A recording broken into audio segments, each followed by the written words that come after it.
Welcome to ESVN, the Emma Sports Vigeland Network show. My name is Emma Vigeland. We are back, baby. We are back. Put on push notifications, youtube.com/ESVN show. Subscribe.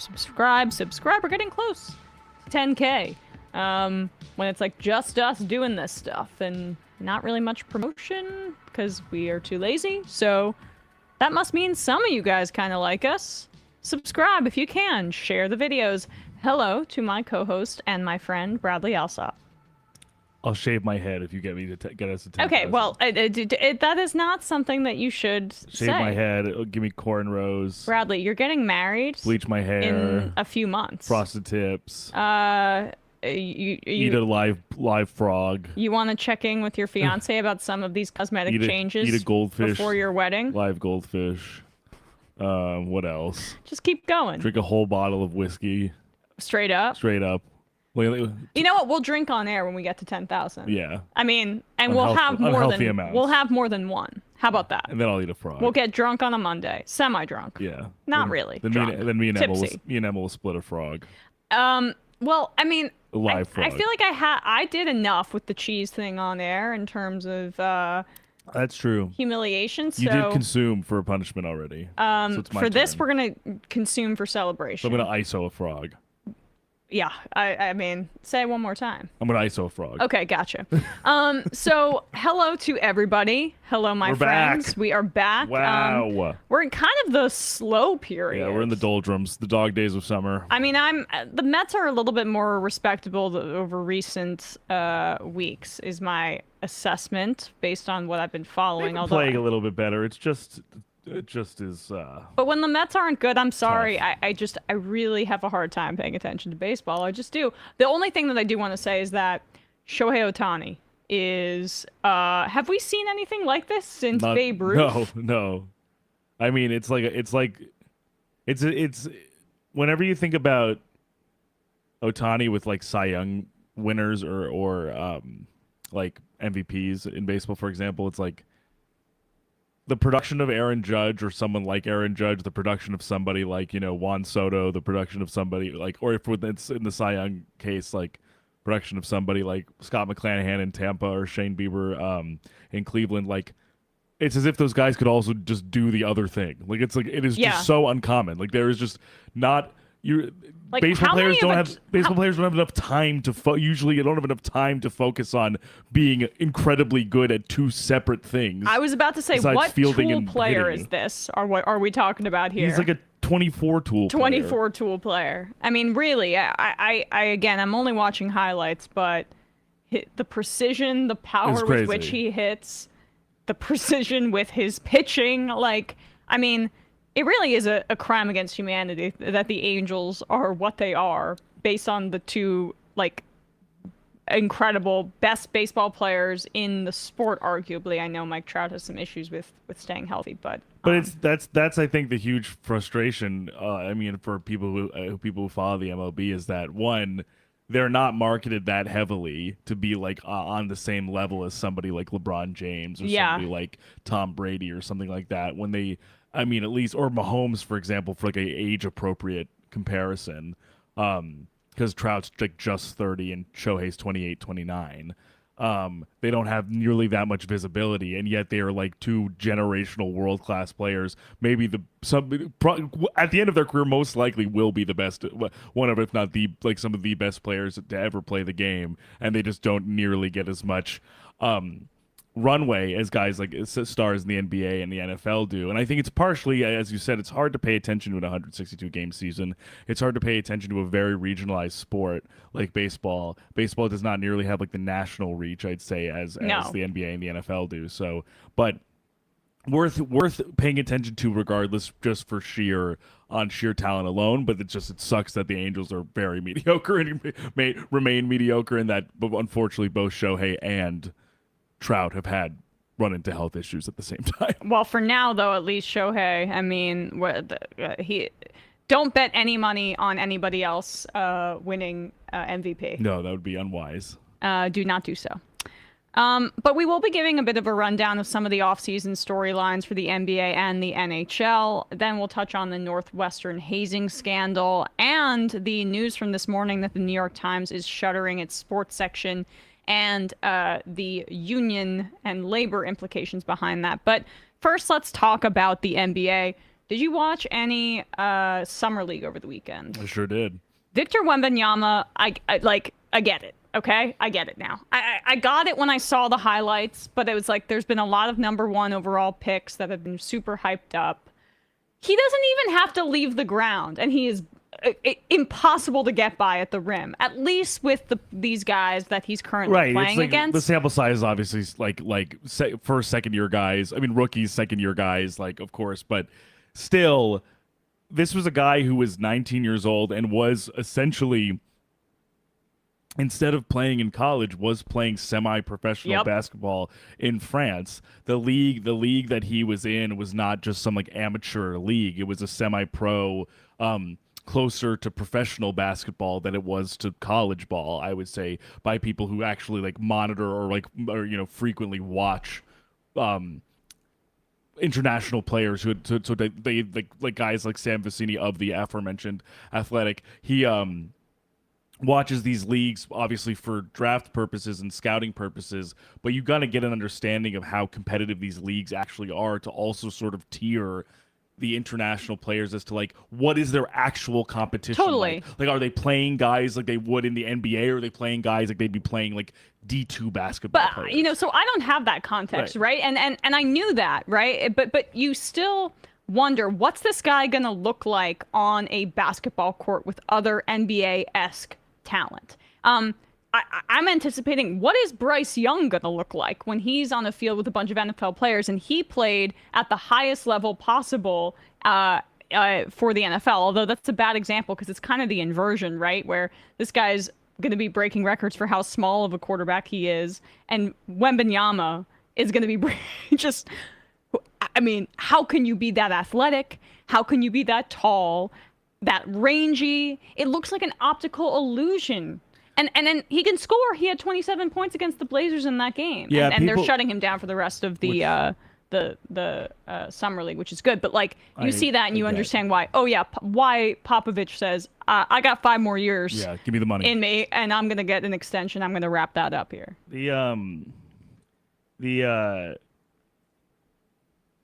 There was obviously a lot of conversation after the first Summer League game he played in, where he didn't really get going offensively, and the Hornets, Kai Jones, got a big poster on him welcoming him to the league in that respect. Whoop-de-doo. Sort of. But the overarching thing for that, even to me, based off both games, is that one, even when he wasn't scoring, when he just had the 9 points and his mid-range jumper was not falling, as you were saying, the defensive presence and the defensive qualities are apparent immediately. Mm-hmm. I mean, his awareness, his kind of paint awareness, his floor awareness, as well as his ability to rotate, and also because of the length that he has, his ability to block shots both on the perimeter and in the paint makes it so that the radius for people being able to shoot on him is very minor. Yeah.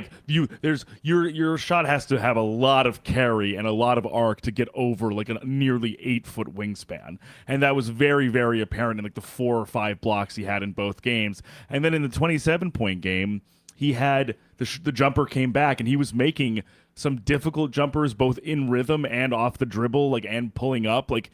That's the thing that so much stands up when he pulls up like that. As a 7'4" guy, you're done because he just reaches over you. I mean, size is a skill, and this guy's got size in spades. And he's not, he has more weight on him at 19 than you would even expect for that kind of athlete. And since he's so young, I think he'll be able to fill out. I hopefully think he'll be able to fill out a little more. Obviously, his body type is a little bit less inclined to that because he's not compact. Obviously, he's a lot of length to account for muscle. It's kind of a similar thing at a more minor level with like Chet Holmgren in terms of that type of body type.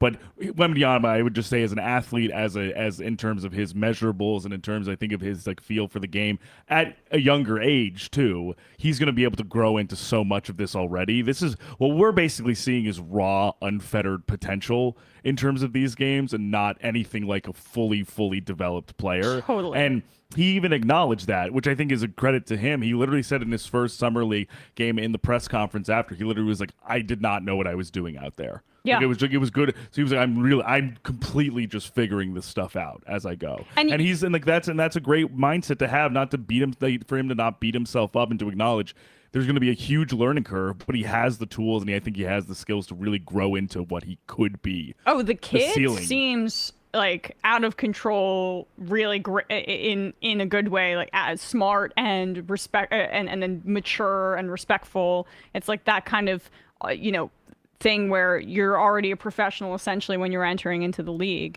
But you can see again why Popovich wants to work with this guy, and the fact that the Spurs, like when Popovich took over in the late 90s, they drafted Tim Duncan after, and I think Tim Duncan was first overall, if I'm not mistaken, right, Bradley? He was.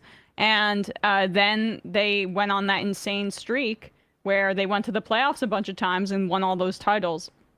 So Popovich, despite the fact that he's in his 70s and he already has the most wins in the history of the NBA as a coach, and he's third all-time in playoff victories as well. Despite that, he's like, maybe I can run it back with this incredible athlete, and clearly somebody who you can mold into an incredible basketball player, hopefully. I mean, I'm hoping that for Wemby, because I'm already a fan of his game just by watching him a little bit in the summer league.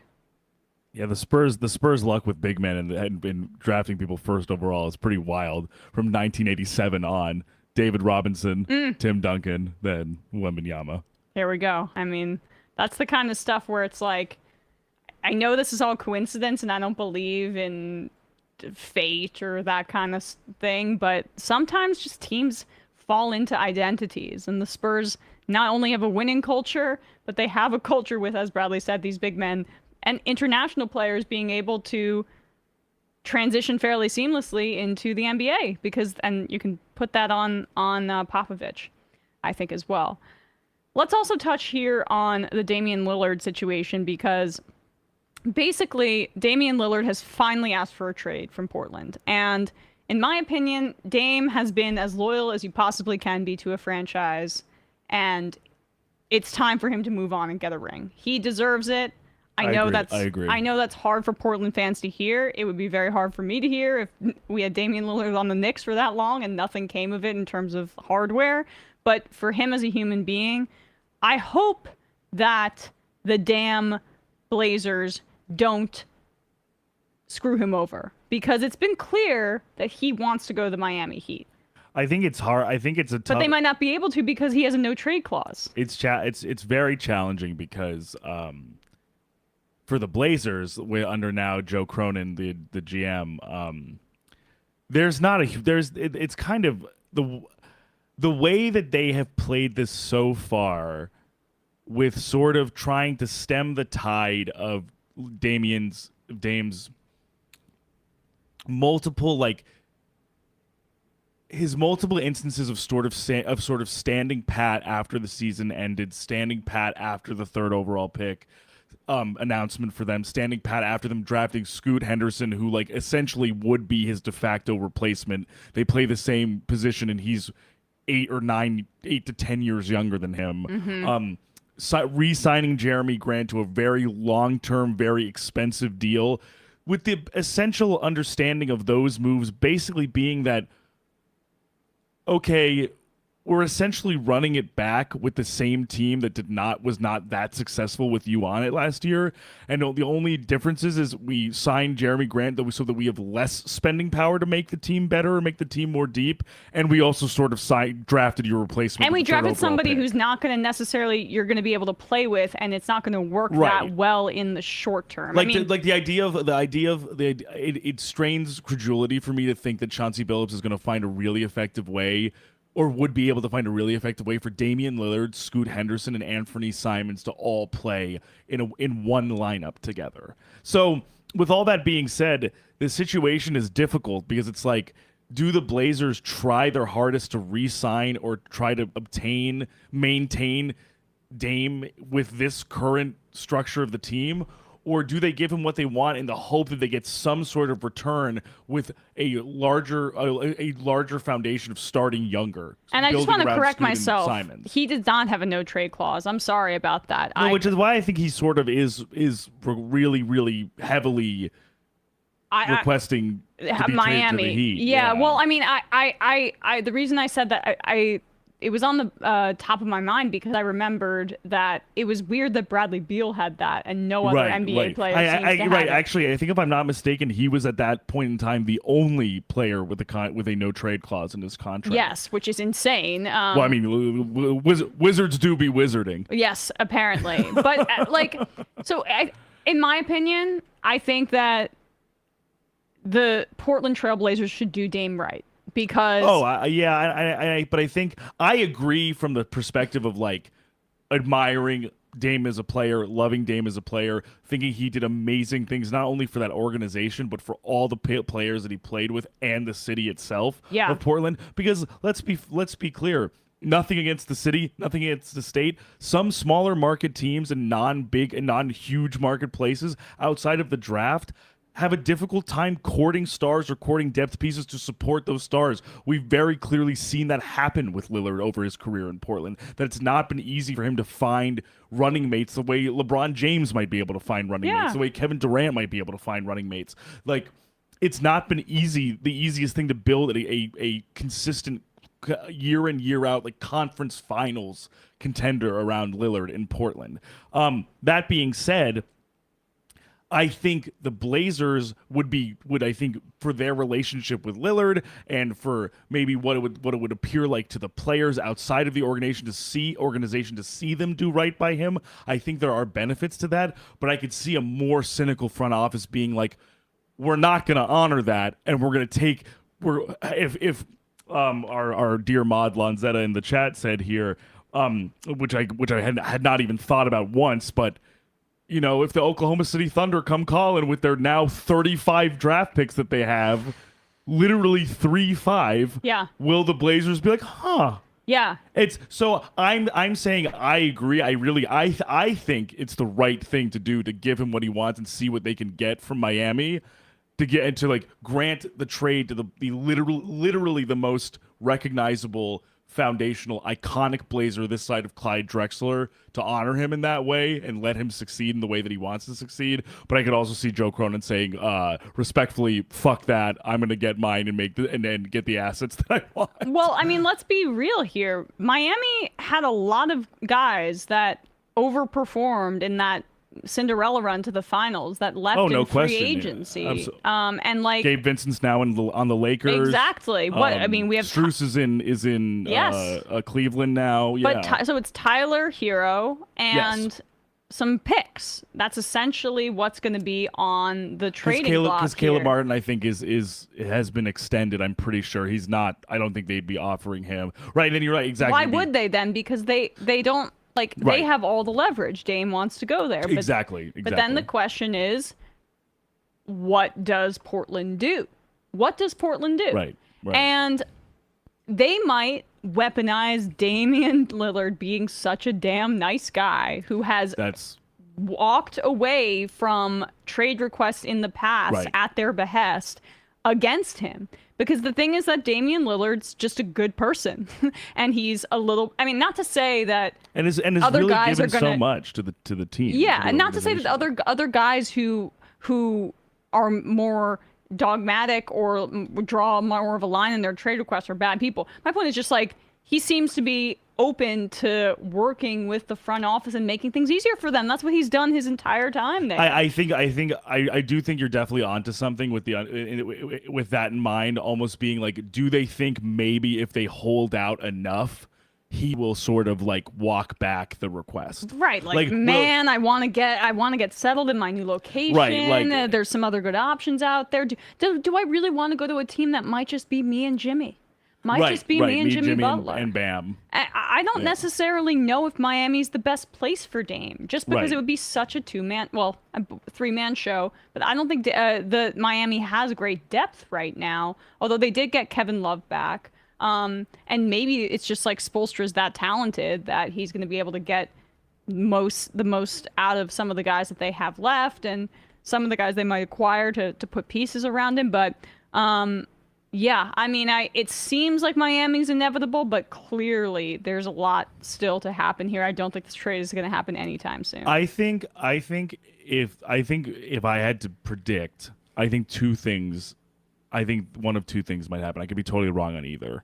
I think it would be like a three-way trade for Portland, Miami, and one other bidder, OKC. maybe the Thunder, maybe the Nets, somebody like that. Yeah.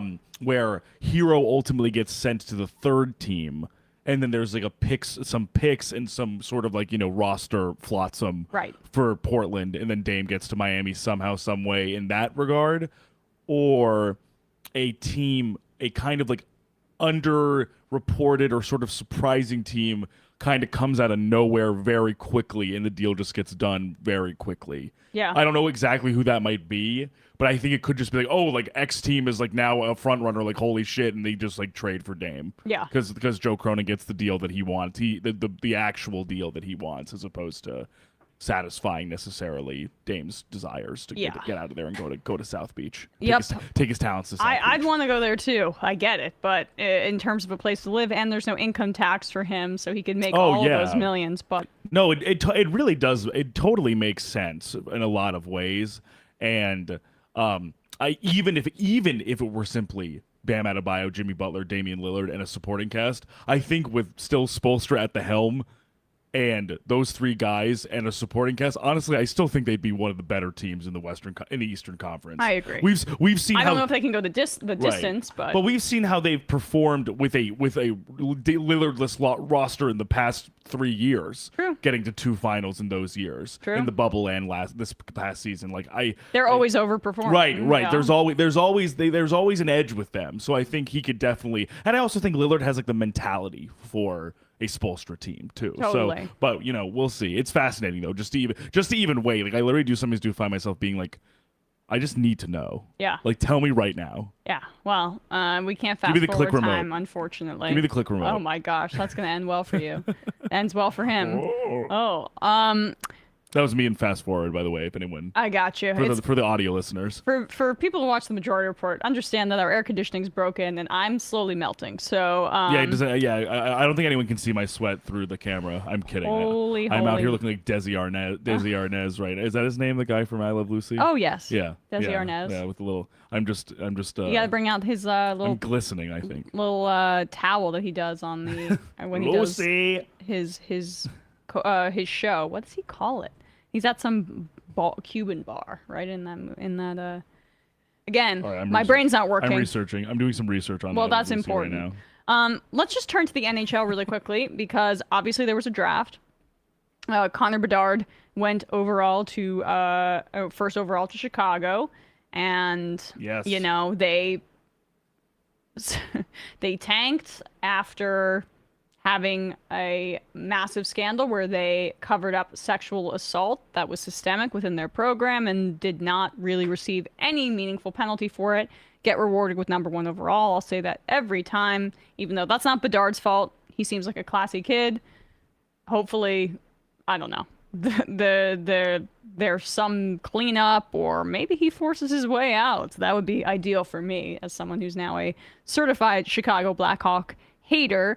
But Leo Carlsson then went 2nd overall, which was kind of surprising because Adam Fantilli, based on like everybody's assessment, seemed to be the better prospect. But it's like the Ducks. I'm already excited to see him. Me too. I mean, he's going to be a huge fish in a small pond in Columbus, and they need that kind of stuff because they can't attract free agents for shit. Some video, I think from just like a very early on, like either developmental or like rookie or second year scrimmage or whatever came out, where he literally just like did a Michigan, just like lacrosse goal. And I was like, holy shit, okay, this kid's for real. Like, oh yeah, well I mean, I'm so excited excited to see him in like low stakes. I'm wondering He's if doing a Michigan because he's on Michigan. I mean, right. Oh yeah, that's it's his like team. so it's also kind of like the swagger's also there too because he's like representing for his college team as well. They've produced a lot of guys with some swagger, including number 2 overall to the Seattle Kraken, the reigning rookie of the year, Matty Beniers. Yeah. And I'm wondering if I'll feel the way I do with Fantilli in the regular season when it comes around again, as I did about Trevor Zegras in Anaheim, where like basically this electrifying guy is just like doing unbelievable highlight shit all the time in a environment where simply, with all due respect to Ducks fans and Blue Jackets fans, no one cares. Yeah, like right. literally not a soul cares. I know. But I mean, honestly, like Trevor Zegras is like standing on his head for like 4,000 people to watch the Ducks lose like 5-2 to the Penguins in October. And John Gibson December. Might not want to be there anymore in Anaheim. Oh, that report was bad. The report that basically he was like, I do not want to play another single game for this franchise. And then it had to get walked back by Saravelli, but then he stood by it. It was kind of a war between him and the other insider, Elliot Friedman. Weird stuff happening over there in Anaheim, as always. Right, as always. But then, like, again, the NHL just being the dumbest frickin' league. I don't know how Mishkov fell to the Flyers. I'm bummed because he's in the division. But, like, there were some character concerns that came out. Apparently, it just seemed like he wanted to play in a city where people actually cared. And Arizona took Dmitry Simashev before him. And that was probably because Mishkov was like, I don't want to go to an organization where I play in a college arena and no one wants us here. So, wait, so unfortunately, Mishkov. He goes, wait, so I would be playing in another college arena in Arizona? Yeah, well, no, Mishkov's Russian, but. Oh, another. He's actually would probably be something along the lines of, wait, so I would be playing in a smaller arena than I would play in Russia. Right. So it really is. Honestly, unfortunate for the rest of the Metro, but that keeps. I mean, and Fantilli's in the Metro too. It's just the Metro division is really going to be stacked for years and years to come. And then what was surprising, I think, from the draft too, was that some of the national development team guys from the U.S. team kind of fell, including Gabe Perreault to the Rangers, who was projected as a top 10 talent. I was thrilled. And Oliver Moore, who fell to Chicago. Brian Leonard, I think, went fairly early to the Washington Capitals. So that was some of the surprises from the draft. But not much to report. Like, the broadcast kept saying, oh, there's going to be a trade. Someone's going to trade. Not one trade. Not one trade in the first round, because it's the NHL. It's the NHL. Cliffhanger. Yeah. But it's maybe next year. Maybe next year. I am, even though it's Chicago, I am still excited to watch Bedard play. It's more just I like whereas Wemby, it was like I was actually excited to see him go to like an established kind of like legendary organization. As opposed to him sort of like revitalizing like a moribund franchise like the Hornets or something like that. Here I'm like, of course he's literally going to an original 6 team, and like I'm unhappy about it because it's obviously, you know, as we've always discussed with the Blackhawks, we're one of the worst ownership groups in the entire sports world, and coming off a unbelievably ignominious controversy that has like not been resolved and has still had like terrible reverberations. Well, it's day. The NHL, so they apparently don't care about anything like that or bringing anybody new in or any kind of recourse. But at the very least, we will not see, and I think this is very important, Emma. At the very least, we won't have to suffer through seeing Connor Bedard in a Pride warm-up jersey. That's good to know. And for that, thank you. We're grateful. Thank you so much, NHL. The other big NHL offseason storyline here is that Alex DeBrincat. Oh yes, I love traded. this. I love this. Yes, actually. Alex DeBrincat forced his way out of Ottawa. He made it clear he was not going to re-sign there after this season, and so they were like, "We're not really that competitive," even though for some reason we made the trade for Jacob Chychrun last year. But regardless, I don't really know what's going on with Ottawa. Well, they're in the midst of a sale too, so I think that's part of it, right? Oh yes, good point. The Melnick group is leaving, right? Is on their way out. So I don't know if they would have made that trade for Chychrun, but they did, and right. At least it means that they'll be somewhat competitive. Like, I don't think they're fully tanking, but they had to get what they could for DeBrincat. The general consensus has been that the return from Detroit has been underwhelming. They got a conditional first rounder. a winger named Dominic Kubalik, another prospect, and a 4th-round pick, and that's it. And it was kind of a sign and trade de facto situation, kind of similar to what we saw last year with Tkachuk, who I believe signed an extension basically as soon as he got to Florida. So that's the NHL version of a sign and trade. DeBrincat signed a 4-year extension, $7.8 million a year.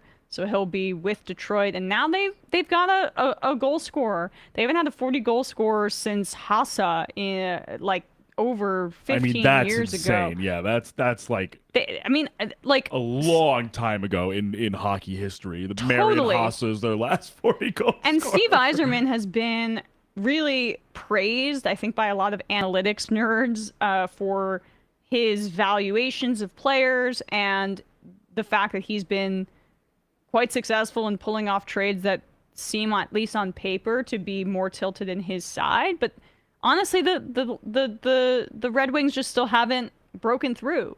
Despite hitting on Lucas Raymond, Dylan Larkin being this really important foundational piece and the leader of their team, I thought the Andrew Kopp signing was good, another Detroit or Michigan kid that wants to return just like DeBrincat. I think that the Red Wings are going to be better. I think they're still some players away from actually contending, but they have a bunch of guys that want to be there. Yeah, a bunch of guys that love Michigan. Right. And that core might be there for a while for that reason, and they're all good players. Yeah, I honestly, so far, I do like the composition of the team with DeBrincat in the fold. Like, I think JT Compher's good, Kopp is good. Larkin is like obviously heart and soul of the team. They got a great veteran in David Perrin, even if he's not as useful as he was when he was a little younger. He's 35. Yeah. Lucas Raymond, as you said, big hit so far. I think the sky is the limit for Lucas Raymond. Shane Goss to be here, another good Goss is vet. here. Goss is here. Yeah. Shane glad to be here.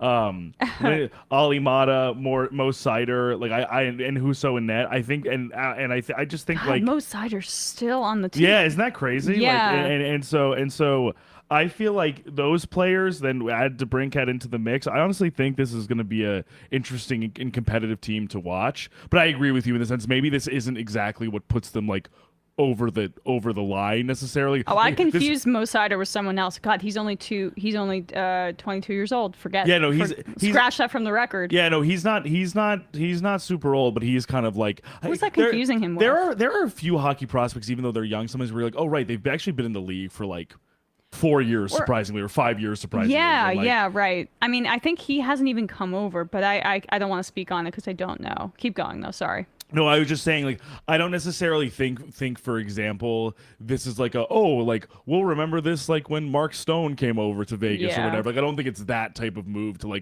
make this team immediately a contender. But I think they're I still think this is a good step, and I think they'll definitely be more competitive and more exciting to watch even than when they were last year. Yeah. I think there was more expectations for them last year that were not met, and now I think it's maybe the expectations will be a little bit more reasonable with more of a veteran presence and more of a goal scoring presence, like you said. Yeah, they needed to score more, and I feel like they're slowly building up that core, which is hey. I mean, I still think they need more top end talent again to truly contend, but they are trying to build a foundation, and that part I think they've been for sure successful at. All right, let's turn to the bigger news items here. Again, we're kind of running through this because it's hot in this studio, as I've said a million times. So if I'm a little spacey, that is why. If I pass out on air, don't stop rolling. I won't. I want everyone to see. Don't stop rolling. We need it for the content. That's all. The only reason we do this. Another good. That would be another good thumbnail. Yeah. Pass out. Bradley passed out in the studio. Yeah. What's it about? What's score stake? That's useful for the thumbnail too. Yeah. Thank you. Well, we can't laugh at this story. No, sorry. Compose yourself. There we go. So Northwestern on Friday announced that it had suspended Pat Fitzgerald, the head coach of the football team, for a mere 2 weeks without pay because there was an investigation into hazing allegations. And that complaint was made to the university. Then Northwestern essentially had to kind of play catch up, because once that suspension was handed down, the player that complained spoke to the Daily Northwestern, the student paper at Northwestern University, and kind of gave more details to the public about some of the allegations. This is from the Daily Northwestern. If a player was selected for running, the player who spoke to the Daily said, they would be restrained by a group of 8 to 10 upperclassmen dressed in various purge-like masks, who would then begin, quote, dry humping the victim in a dark locker room. That's not yet. That's the latest update. We'll get to that in a second. It's a shocking experience as a freshman to see your fellow freshman teammates get ran, and then you see everybody bystanding in the locker room, the player said. It's just really abrasive and barbaric culture that has permeated throughout that program for years on end now.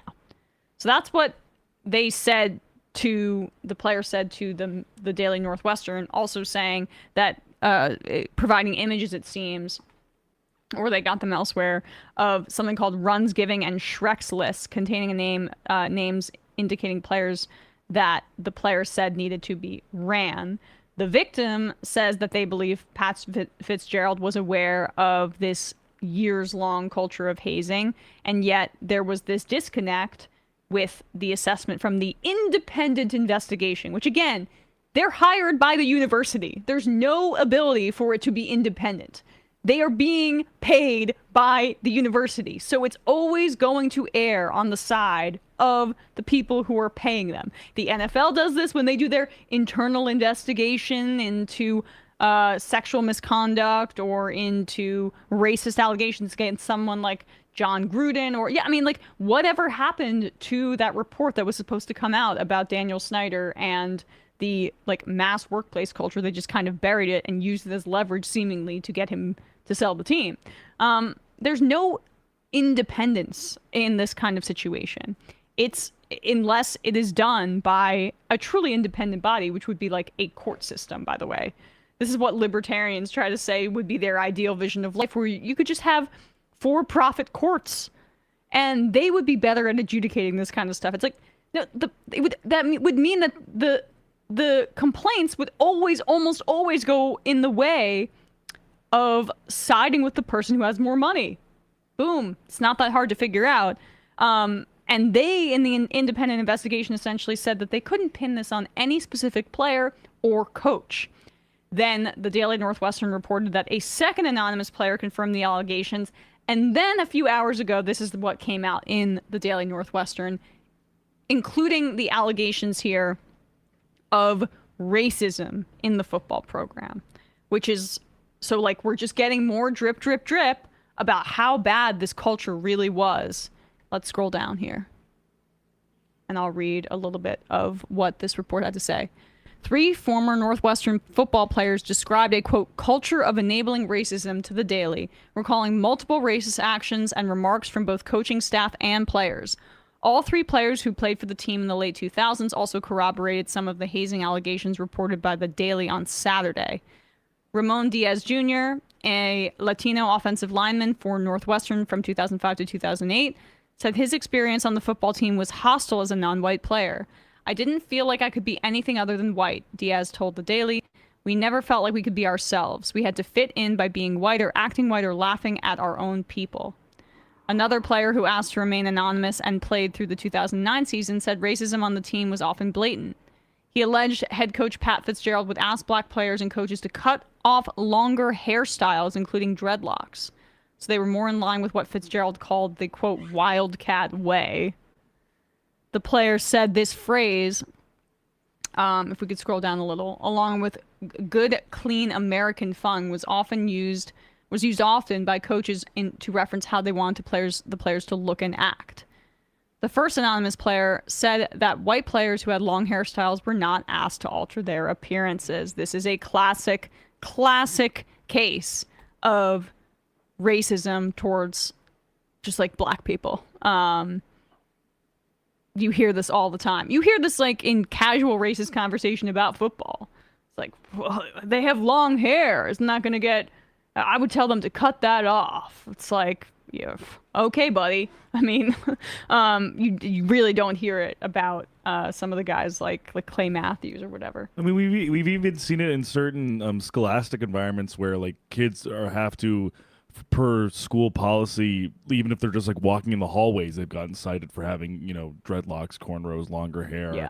I think I'm not sure if I'm remembering the story exactly correctly, but there was a few years ago that report that a black kid in school had to cut his hair in order to graduate, in order to like receive a diploma. Like and so I mean, this stuff seems to me credulous because it happens a lot.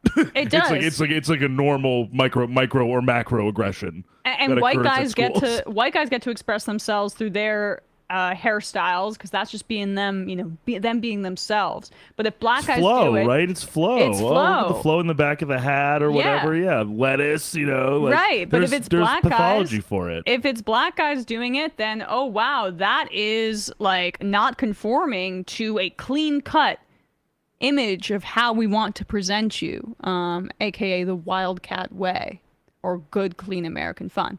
The article continues. The first anonymous player said that the white players who had long hairstyles were not asked to alter their appearances. Those are the two phrases you would hear a lot around the program that refer to the sentiment of fall in line. The player said, if you are not in line with the Wildcat way, Coach Fitz or any one of the coaches will be quick to say, like, yeah, check your scholarship. Fitzgerald agent declined the Daily's request for comment. A second anonymous player, a former offensive lineman who is black, told the Daily a similar story about Fitzgerald asking a member of the coaching staff to cut off his dreadlocks. The racist stuff, the stuff that refers to how black players are treated, in my mind, that was a form of hazing, the first anonymous player said. University spokesperson John Yates told the Daily that the university was not aware of these allegations, blah, blah, blah. So... either way, yeah, I think that's kind of, it does give the gist of it. I'd encourage everybody to check out the university reporting on that front. Also, huge credit, by the way, to the like student-run newspaper. Oh, here. yeah. That like this is an enormous like bombshell story in college athletics that like frankly, by all accounts, these intrepid student college reporters scooped before actual like paid salaried professional news outlets got to. So like credit to this newsroom for exposing this and putting Northwestern on their heels to actually respond to this and actually writhe a little bit to figure out how to respond to this, because this is damning stuff that traces back a long time. Fitzgerald has been the coach of this program for a very long time. So like for this to come out, it spans not just like 5 years, it's like 15 or more. So, but if this independent investigation was so thorough, so well done by this like contracted out firm or whatever did it, why did they not find out about these allegations of racism? Why did they stop at seemingly the first complaint that was made to the university without there being publicity? The reason that more complaints are coming out now is because there's been more publicity and players are like, oh, I want to speak out. But that was apparently, supposedly, the job of the independent investigation to figure out if this was more widespread. And as you said, we see this pattern with these so-called independent investigations where essentially it's a snow job, so to speak. You know, it's, don't worry, we've contracted out an independent investigation, we're looking into it. It does seem like the independent investigation wrapped up, but interestingly, we have no written conclusions for it, and we're not going to share any of them with anybody. And if we do, it's going to be either heavily redacted or heavily abridged and heavily summarized. But let's move on, please. Football! and let's be clear, too. This is probably tame for some football programs in this country. Question, yeah. I mean, this is in the North, and I'm not trying to be like there's less racism in the North than in the South, but I'm trying to say that the football programs in the South are, yes, a little bit more connected to racist notions and racist institutions than those in the North, because of like just the robustness of that program comparatively to Northwestern, which has other avenues in academia and in other like even in its journalism, honestly, where the university has its identity. At University of Alabama, at Georgia, at LSU, football is everything. And the coaches there too get paid an insane, and this is not to say that this, like, I'm just trying to say that those bigger institutions are even more under threat from players speaking out, and they choose, I would guess, not to do so at the same rate, because it would be career suicide in some of those markets for some of those players to say anything. And it is, and I will say for that type of culture, I think you're probably right in the sense of, this is a play. This is not completely connected, slightly tangential, but there's some places these are some universities and schools where antebellum themed parties happen, Exactly. Something like that, where cotillions happen. There are parties on plantations.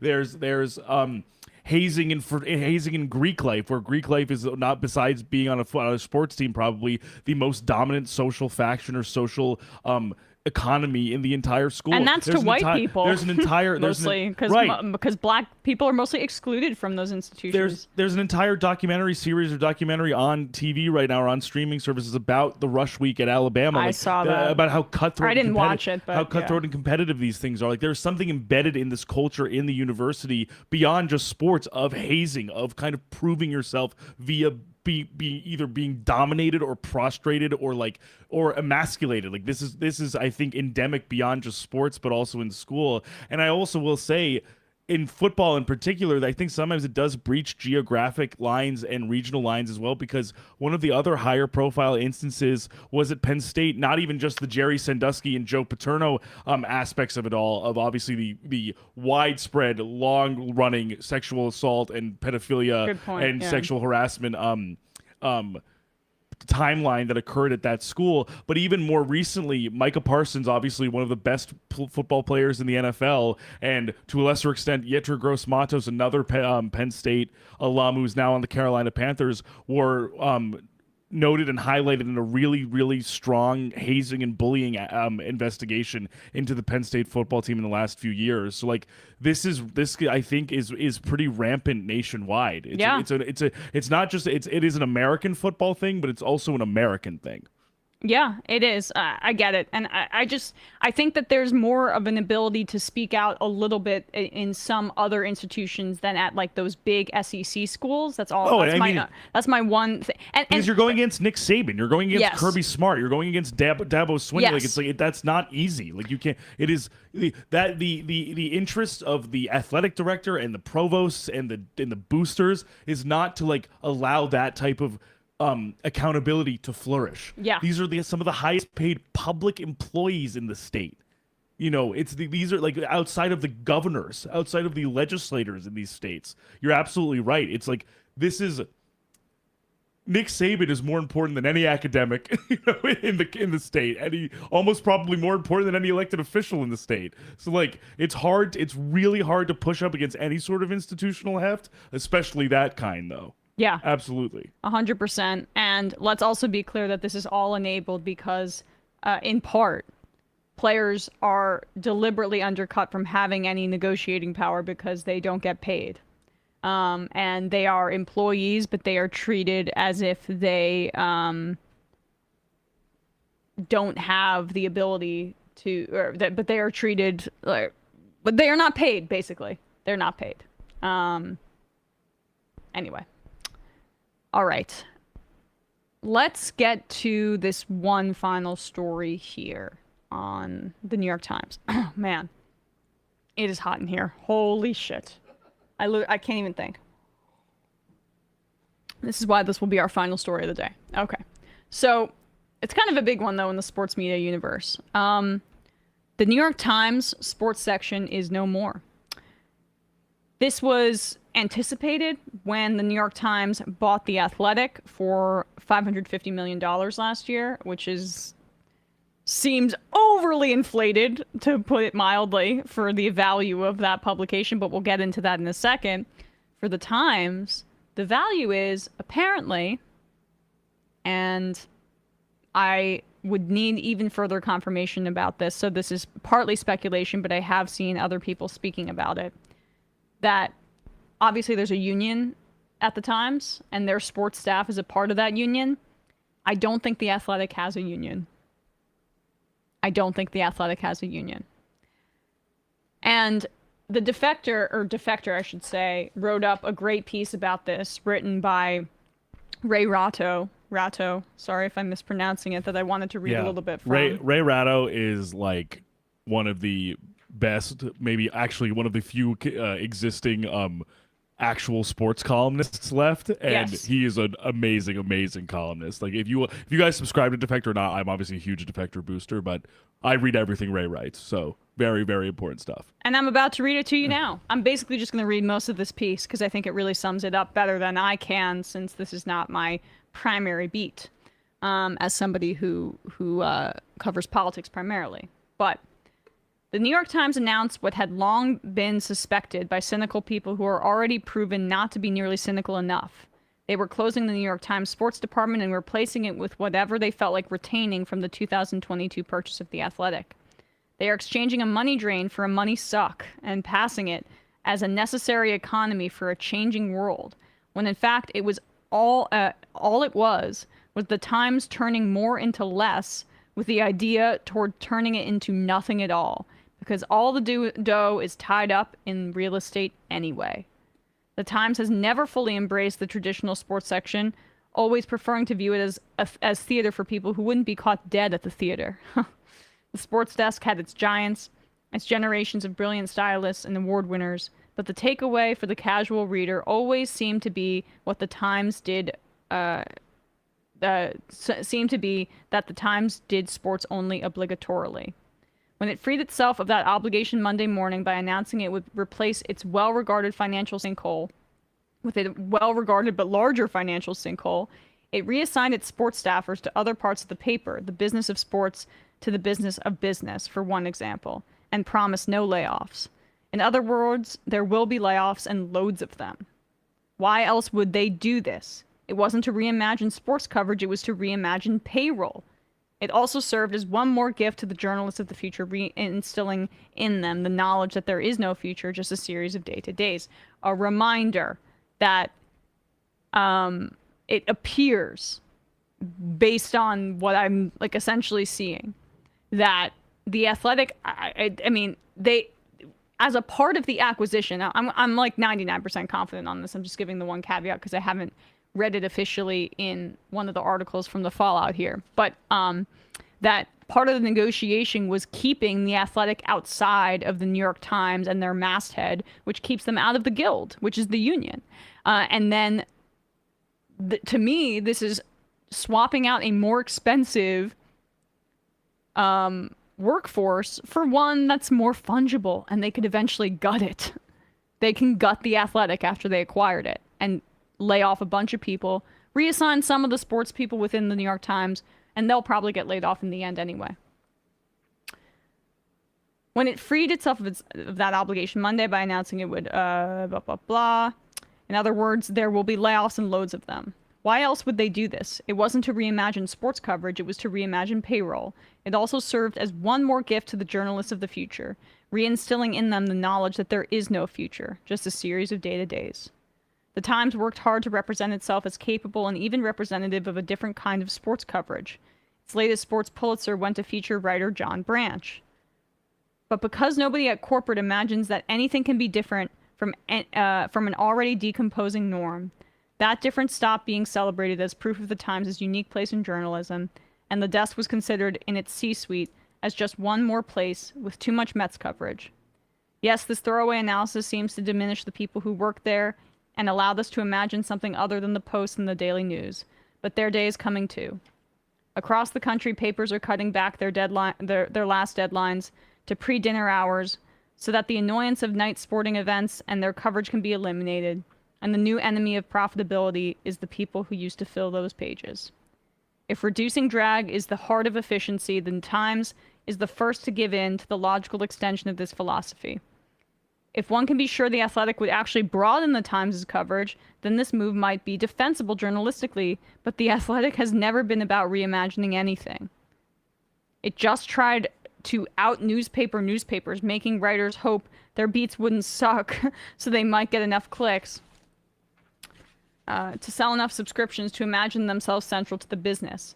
And making the talent worry about the business is always a dangerous strategy because it allows the business people to fail and blame it on someone other than themselves. The Athletic made the essentially arrogant mistake of building a vehicle for editors rather than writers, and then doubled down on that by taking all their individual city coverages and centralizing the editorial process through one central hub in New York, proving yet again, while one size does not fit all, it's easier to justify to the suits. Indeed, with only a few exceptions, blah, blah, blah. He lists some of the exceptions about what the Athletic has done. England soccer coverage, Toronto as well, blah, blah, blah. The Times wanted it not for the possibility of more and more comprehensive sports journalism, but for the Athletic subscription list. That is, until it pivoted to its current strategy of desiring its new workers to replace their current workers until it can trim off the new workers too. The most cost-effective boat, all things considered, is no boat at all. Will this work? Of course it will, if you keep in mind that the goal here is not to broaden coverage, but for workforce reduction. While the sports departments shudder in service of a bottom line that is already sunk, they won't create nearly the ripples of ESPN's recent detonations. But they will result in mass firings from people that won't be able to fall back on a $550 million turnkey sports desk. And nobody will remember the business thugs who did today's deed because they thrive in the anonymity of the best hitmen. They might remember some of the people they read and enjoyed and learned from, but that's not what a newspaper is anymore. It's just another way to explain late-stage capitalism, eating the people who do the work and replacing them with fewer and cheaper ones. Retirees from this industry no longer have the choice of just in time, but only varying stages of too late. Yeah, it's a really, really good piece, and it starts off with an anecdote about one of Ray Rado's old friends, at a Bay Area sports columnist. Yeah, basically saying that they made a joke when they were out that he got out of the business just at the right time to retire, and that's where he ties it in at the last line, basically saying that there won't be another time for people to be like, oh, you got out at the right time, because the way that the business has now structured itself and has now manifested itself, there won't be a right time anymore. There is just going to be a continued immiseration of sorts like this, where a oversaturation of the market, i.e. what the Athletic did, where it was like, we'll have beats in Kansas City and Detroit and Milwaukee and Houston and Dallas and a writer for every team. You know who tried that before and it really didn't work? Was SB Nation. SB Nation, it was the same thing. We'll have fan sites for every single team in every single city. And what happens with that? Yeah, because we want to have so many different tentacles in so many different places, but we also want to be run like a cutting-edge digital media site. You basically have no overhead. We're going to pay you 5 cents. We're going to pay you pennies on the dollar for you to basically make 100 blog posts per day. And once you stop being able to do that, we'll fire you for nothing and then sell the company to the highest bidder, to a private equity vulture, liquidate the entire asset, sell it again for parts, and then get a golden parachute for one of the, once we do that. So the same thing I fear may be happening, obviously, to the New York Times sports desk, but probably I can't imagine that every person, unfortunately, at the Athletic, who I've mentioned a lot on this show, a lot of great writers there, a lot of great talent there. Totally. I cannot imagine that the only casualties from this decision will be on the New York Times sports desk. This is about efficiency. This is about surgical and cutting out labor of cost is cheapening and fastest way to make it cheap. excising labor. Yeah. And this has happened before. It's a massive scaling up project for a elusive level of growth, quote unquote growth, that cannot sustain itself monetarily. And ultimately the only people who get punished for that type of hubris are the people who actually make the stuff. Not the people who bankroll the stuff. And ESPN, in the end, I mean, like, they're doing something semi-similar for their own model, which is that they are getting rid of a lot of mid-level talent, essentially, guys that they thought were making too much money but aren't the big names. Like Shams is going to be fine with the Athletic getting sold or with the Athletic getting folded into the New York Times at this point. Even though, but one of my favorite people, like Shayna Goldman, who's one of the best writers in hockey. I don't know. I mean, I hope she's okay. But, or even other Greg, people like even that. Greg Wyshynski, potentially. I mean, Oh, yeah. I love Greg, but I'm saying it's like, well, they think, oh, but not a lot of people read about hockey. Not a lot of people read about soccer. Not a lot of people, or like, well, what if I was saying, as I was predicting earlier, obviously it hasn't happened yet, but I'm saying, what if they're like, oh, we need every single dollar we can to throw at Shannon Sharp to get him on ESPN. Yeah. Where are we going to get all that money? Yeah, and to your point about Shams, for example, or Woj, for example, I mean, even people like that, I'm not entirely certain about, only because we just saw Jeff Van Gundy get let go. We just saw Jalen Rose get let go. Well, yeah, I mean, no one will be eventually safe in the end, right, but but they'll at least make millions on their way to getting cut out of the industry. I mean, for these people who have been dedicated their life to this, it sounds, I know for a lot of people, like it is Pollyannish, to use a phrase that Sam likes to, like, not everything that has value to society makes a profit. Or it can make a profit. That's your job on the business end, but it doesn't need to grow endlessly. And this is a problem with these multimedia conglomerates and we see what it with they do. Newspapers and reporting and journalism writ large, not just this sports, isn't just obviously. sports, of There's course. been such a hollowing out of local news reporting in favor of stuff like this, or in favor of a company, as you said, as we've talked about, of course, like Gannett or Alden Capital with the Denver area newspapers, or what's the other one I was thinking of? Gannett. Oh, and Sinclair. Gobbling up all the local broadcasting stations on TV. I mean, it's a massive land grab, essentially, of all of these different territories to basically hollow out something that's not broad, that's specific to these communities. Do you remember that video of all of those Sinclair broadcasts saying the exact same thing in different markets? Yeah, that's the hollowing out. That's the broadening, where it's like, no, it's not the same. It's not the same to get the Athletic Kansas City and the Athletic Detroit with the same masthead and same graphics and same everything, just different content. There's something to be said about actual local reporting, actual stuff that's inherent and endemic and etched into its community, and we don't have that anymore. No. There used to be fucking, excuse my language, there used to be fucking correspondence in Moscow for the Baltimore Sun. There used to be global desks for local even newspapers. CNN doesn't have that same. I mean, it's a part of why some of our international reporting is such dog shit, and it's just 100%, just parroting what the Pentagon tells you, which Absolutely. is mostly lies, because it's the Pentagon. It's people literally doing this reporting about places in the world, essentially from the newsroom and CNN in Midtown Manhattan. Yeah, it's not embedded in places in Africa, places in South America. Like, it's not. And the same thing goes for one more thing about kind of this hollowing out. Another relevant kind of pulling back in the sports media space that also happened, I saw this morning. The LA Times is no longer going to be publishing, box scores and standings and a sports calendar and updates. I feel like ChatGPT could do that. Not to well, no. But I see, but in the sense of like scores for it. I'm joking. No, but what I see what you're saying in the sense of like, it's something that you would think would not necessarily, one, cost a whole lot to continue doing, and B, would still maintain some semblance of people feeling that there's some utility to a print newspaper. Yeah, and a connection to the community, which is what sports are really supposed to be with those teams. And something as fundamental as that, as foundational as that, as kind of like cheesy and nostalgic as it is, I remember one of my favorite things as a kid, like going into the sports pages and like looking at the standings, looking at the box scores, looking at all the different statistical rundowns, looking at the sports calendar, looking at the little blurbs and capsule updates from every baseball game. Like, that was the lifeblood for me. That's one of the reasons I love sports and I love information. That's one of the reasons I am who I am today. And that's being gotten rid of because it's not profitable. It's not in the ledger. It's not giving them what the people who own, what Patrick Soon-Shiong, the billionaire who owns the Los Angeles Times, wants from it.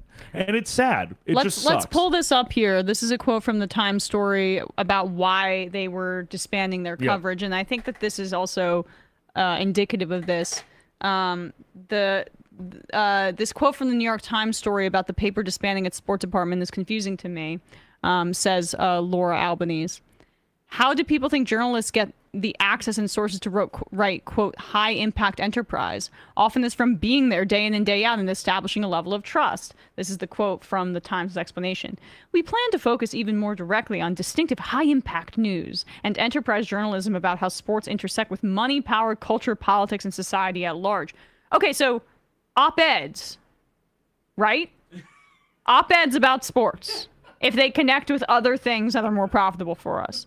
The editors wrote in an email to the Times' newsroom on Monday morning. At the same time, we will scale back the newsroom's coverage of games, players, teams, and leagues. So like the actual sports.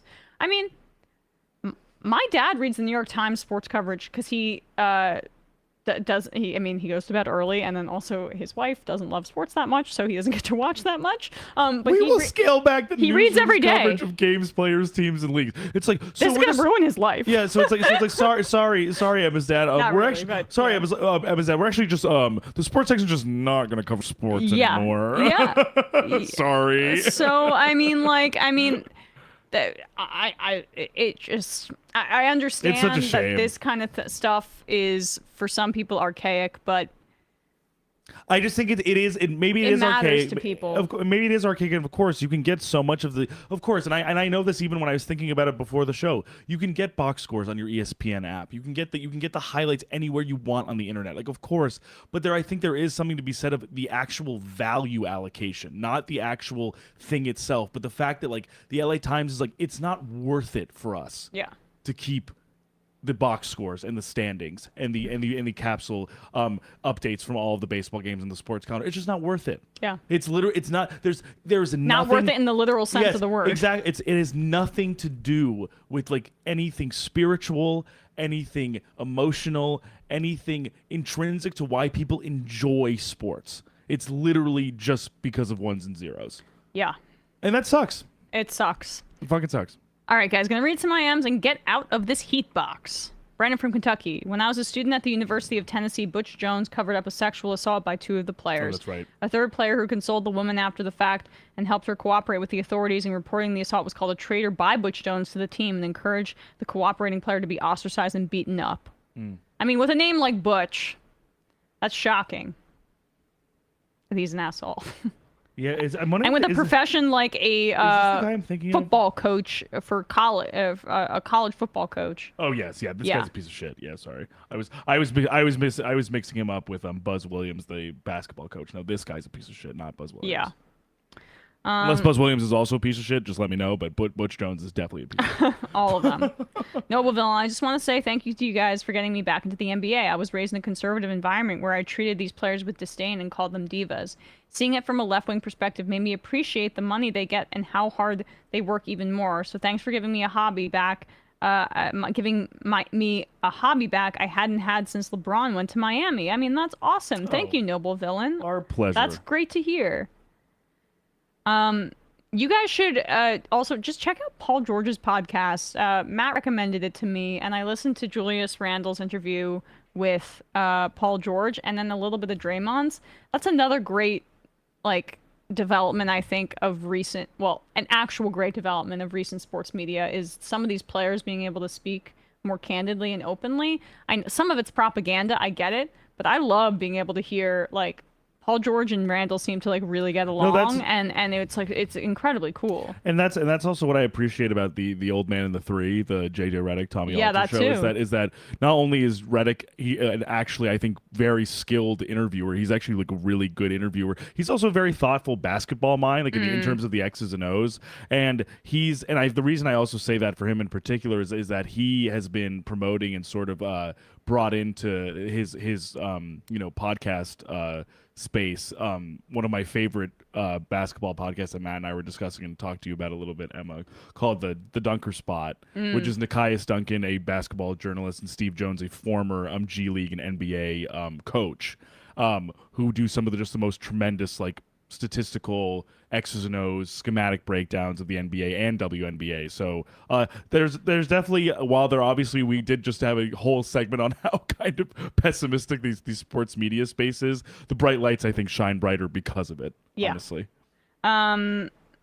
Will from Indiana, I can relate to halfway checking with baseball, seeing as the Cardinals have imploded this season. Also fully healthy, Ohtani has to win at least 6 or 7 MVPs by the time he retires. He is a true once-in-a-generation talent. I'm still thinking about the home run he hit that went 493 feet and the fact that he has 32. And then he has a 3.32 ERA over 100 innings pitched. Absolutely unreal. Every one of his homers are, for the most part, are so satisfying, especially the ones where he goes opposite field. I'm like, you just hit that off like the tip of your bat. Exactly. And it went like 400 feet to the left field side. It's wild. People correcting me. Dame doesn't have no trade. Yes. Skippy, have you seen the redesign of Pro Football Talk? Awful. Horrible. Oh, is it bad? Horrible. I haven't seen this. Oh. It's because they got acquired by NBC Sports. There you go. And I will say. Oh wow, this sucks. It sucks. Wait, why is the font of why does the top font look like they this? kept.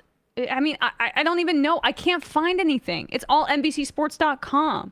Make it NBCSports.pft or something like that so I can go to PFT directly. This is how I get my sports news. The Pro Football Talk bold font at the top, just below the NBC Sports bug on the left, it's all just bold, all caps Pro Football Talk. Literally looks like the new CNN chyron that they rolled back after Chris Licht got fired. Just like total brutalist bullshit. Yeah. J-Man J's Northwestern Hockey reminds me of Hockey Canada, also going through controversy and big problems. And of course, the New York Times is up to some nonsense capitalist bullshit. Siakam may be traded, by the way, guys. Time for Scotty Barnes to become the man. The Mets should sell and trade Verlander, Max, etc. The Mets should sell to who's going to buy it from him? Yeah, no. I think those guys are albatrosses at this point, at the very worst. So I don't think they're going anywhere. Yeah. I'm not certain about the Siakam trade. I don't think the Raptors are going to trade Siakam. That's my. I could be totally wrong, but I think with Van Vliet already gone in Houston now, I don't think they're getting rid of Siakam. But I could be wrong, but I don't think so. Well, also, isn't Masai, I can never say his last name. Ujiri, yeah. Yeah. Isn't he the criticism of him over the past few years has been he's a little too in love with his own guys. And he's been holding on to them for way too long. Since the Kawhi trade, they basically have not had a really significant roster move like that. So I just don't see them trading Siakam. I would be surprised. It would be fascinating, but I would be surprised. To more from the FIME, Emma, you make oh wait, that's not Emma's dad says, Emma, you make me sound whipped like I have to read about sports in the paper because my wife won't let me watch it on TV. Reading about sports in the paper is just more and more dignified way to consume sports, so please tell your friends I prefer it that way. Well, thank you, Dad. No comment. No comment. To more from the FIME, MLB All-Star fan voting is effing stupid. No reason why Bo Bichette is not the starting shortstop. Texas voters stuffing the ballot for no reason. Did we learn nothing from KC 2015 FFS? Oh, interesting. And the final IM of the day. Antifa Lockhart, a recall effort is underway for the mayor and trustee of Arlington Heights for selling Arlington Park to the Chicago Bears of Arlington Heights. Oh my God. It's July. I gotta say, Bradley, this is a power move to get people from stop calling them that, but it just means they're moving to Naperville. You poor man. I'm so sorry. All right, guys. Appreciate you all. We will see you on Monday, and hopefully the air conditioning's fixed. Bye. Fingers crossed. Bye.